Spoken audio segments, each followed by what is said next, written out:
പ്രബോധന രംഗത്ത് പുത്തനുണർവുമായി ലൗദി ഖുർആൻ masters club അവതരിപ്പിക്കുന്നു രാത്രി സന്ദേശം. എന്നും രാത്രി 9 മണിക്ക് യൂട്യൂബിലൂടെ പ്രസംഗ പരിശീലന കളരിയിലെ പഠിതാക്കൾ നിങ്ങൾക്കായി ഒരുക്കുന്നു. കേൾക്കുക, പ്രബുദ്ധരാവുക, മറ്റുള്ളവരിലേക്ക് എത്തിക്കുക. ബിസ്മില്ലാ, അൽഹംദുലില്ലാ, വസ്സലാത്തു വസ്സലാമു അലാ റസൂലില്ലാ വഅലാ ആലിഹി വസ്വഹ്ബിഹി അജ്മഈൻ. അമ്മാ ബഅദ്. റബ്ബി ഇശ്റഹ് ലി സദ്രി വയസ്സിർ ലി അംരി വഹ്ലുൽ ഉഖ്ദതം മിൻ ലിസാനി യഫ്ഖഹു ഖൗലി. എന്റെ ശബ്ദം ശ്രവിക്കുന്ന മാന്യ ശ്രോതാക്കളെ, അസ്സലാമു അലൈക്കും വറഹ്മത്തുള്ളാഹി. ഞാൻ ഹംസ തിരൂർ. റമദാൻ വിഭവങ്ങളുടെ മാസമോ എന്ന വിഷയത്തെ സംബന്ധിച്ചാണ് ഇന്നിവിടെ നിങ്ങളോട് അല്പം സംസാരിക്കുന്നത്. അഊദു ബില്ലാഹി മിനശ് ശൈത്വാനിർ റജീം. ബിസ്മില്ലാഹിർ റഹ്മാനിർ റഹീം. യാ അയ്യുഹല്ലദീന ആമനൂ കുതിബ അലൈക്കുമുസ് സിയാമു കമാ കുതിബ അലല്ലദീന മിൻ ഖബ്ലിക്കും ലഅല്ലക്കും തത്തഖൂൻ.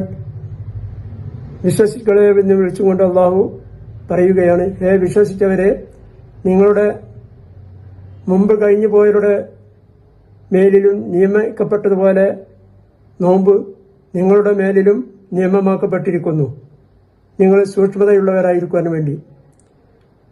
പുണ്യങ്ങളുടെ പൂക്കാലമായ പരിശുദ്ധ റമദാൻ നമ്മളിലേക്ക് ആഗതമായി പുണ്യങ്ങൾ വാരിക്കോരി ചെയ്തുകൊണ്ട് ഈ റമദാനിനെ വിഭവസമൃദ്ധമായി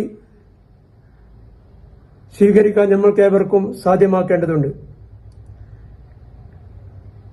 പരിശുദ്ധ ഖുർആനിൽ അവതരിക്കപ്പെട്ട മാസമാണ് റമദാൻ മാസം. ലൈലത്തുൽ ഖദ്ർ ഈ റമദാനിലാണുള്ളത്. അതുപോലെ തന്നെ പരിശുദ്ധ റമദാനിൽ ഏതേത് സൽക്കർമ്മങ്ങൾ പ്രവർത്തിക്കുന്നുവോ അതിനെല്ലാം അള്ളാഹുവിന്റെ പക്കൽ നിന്ന് 10 മടങ്ങ് കൂലി വർദ്ധിച്ചു ചേരുന്നതാണ്. റമദാനിൽ സ്വർഗത്തിന്റെ വാതിൽ മലർക്ക തുറക്കപ്പെടുകയും അതുപോലെ നരകത്തിന്റെ വാതിലുകൾ കൊത്തി അടക്കപ്പെടുകയും ചെയ്തിരിക്കുന്നു എന്ന് റസൂൽ സല്ലല്ലാഹു അലൈഹി വസല്ലം പറഞ്ഞതായി നമുക്ക് കാണാം. അതുപോലെ തന്നെയാണ്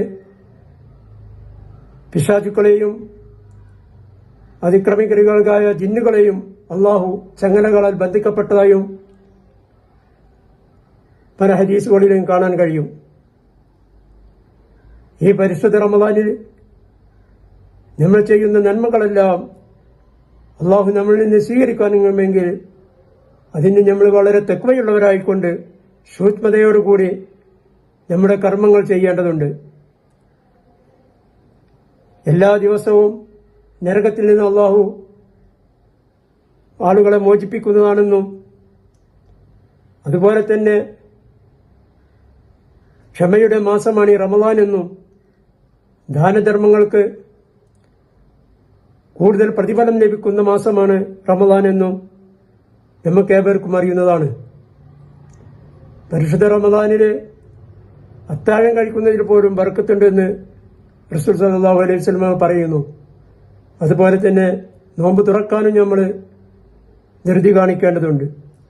എന്തുകൊണ്ടും പുണ്യങ്ങൾ വാരിക്കോരി ചെയ്ത് അള്ളാഹുവിന്റെ പക്കൽ നിന്നുള്ള പ്രതിഫലങ്ങൾ വാരി കോരിക്കൂട്ടി നാളെ പരലോകത്തേക്കുള്ളൊരു മുതൽക്കൂട്ടാകുവാൻ അള്ളാഹു നമുക്ക് ഏവർക്കും തൗഫീഖ് നൽകുമാറാവട്ടെ. വാഖിർ ദഅവാനാ അനിൽ ഹംദുലില്ലാഹി റബ്ബിൽ ആലമീൻ. അസ്സലാമു അലൈക്കും വറഹ്മത്തുള്ളാഹി.